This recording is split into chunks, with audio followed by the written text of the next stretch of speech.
In this video, ipapakita ko sa inyo ang unang try ko sa composting sa plastic container.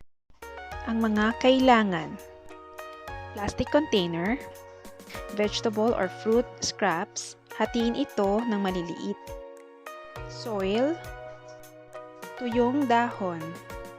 Ang paggawa: butasan ang ilalim ng plastic container, maging ang mga gilid nito. Unang ilagay ang mga tuyong dahon. Ilagay ang lupa, sapat lang na matakpan ang mga dahon. At ilagay ang mga pira-pirasong balat ng gulay o prutas. At muling ilagay ang mga tuyong dahon. Takpan ng lupa. At ilagay muli ang mga pira-pirasong balat ng gulay at prutas. Ulitin ito hanggang umabot sa dulo ng bote. At ang huling ilalagay ay ang lupa. At maglagay ng sapat na tubig.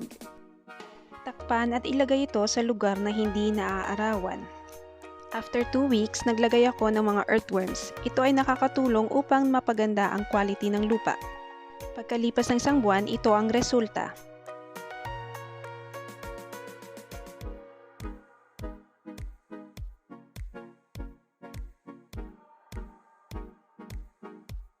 Kung makikita natin, lalong umitim ang kulay ng lupa at na-decompose na ang mga balat ng gulay.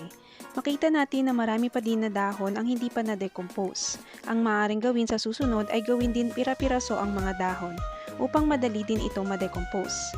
Ang pag-decompose ay abuti ng ilang buwan. And that's it for now. Nag-enjoy ako sa experience na ito. Sana yung mga hindi pa nakapag-try at mga gusto magsimula ng urban gardening, itry nyo din ang composting.